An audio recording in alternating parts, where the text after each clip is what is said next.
नमस्कार मंडळी, तर आज आपण बनवणार आहोत वरणफळं. तर तुमच्याकडे याला काय म्हणतात? वरण चकोल्या.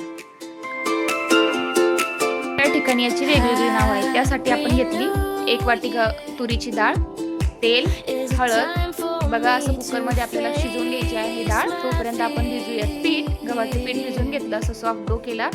आणि आता त्यासाठी वाटण तयार करायचं. हिरवी मिरची, हळद, जिरे, लसूण, चवीनुसार मीठ आणि थोडीशी हळद. तर अशा प्रकारे आपल्याला वाटण तयार करून घ्यायचं आहे. तर बघा वाटण आपलं रेडी आहे. आता आपल्याला बनवायचे आहेत वरणफळं किंवा चकोल्या.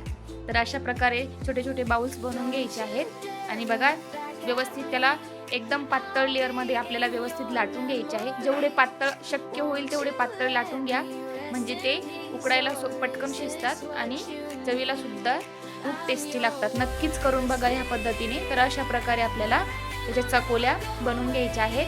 आता आपलं वरण सुद्धा इथं रेडी आहे. तर बघा आपण त्याला फोडणी देऊन घेऊया. तर बघा आता आपली फोडणीची तयारी सुद्धा झालेली आहे.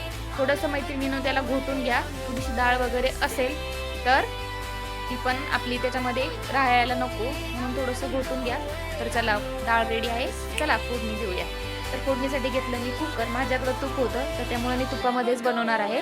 तर मी टाकलं तूप आणि आता आपलं वाटण टाकून घेतलं. वाटण मस्त शिजू द्या, कारण आपण कच्चं वाटण वाटलं होतं. तर आणखी मी त्यामध्ये थोडंसं जिरं ॲड केलं. आता बघा वाटण आपलं रेडी आहे. तर त्यामध्ये सोडायचं आपल्याला आपण घोटलेलं वरण आणि थोडं थोडं पाणी ॲड करायचं आपल्या आवडीनुसार, घट्ट किंवा पातळ. थोडंसं पातळच ठेवा. आणि वरून टाकली थोडीशी कोथिंबीर आणि थोडंसं चवीनुसार मीठ. आता आपल्याला याला वरणामध्ये सोडून घ्यायचं आहे. त्रिकोणी पद्धतीने सोडायचं आहे, एकावरती एक.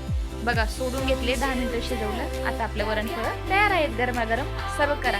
घरात सगळ्यांना खूप आवडतील. एकदा नक्कीच ट्राय करा. आवडल्यास लाईक, शेअर आणि सबस्क्राईब करा. थँक्यू.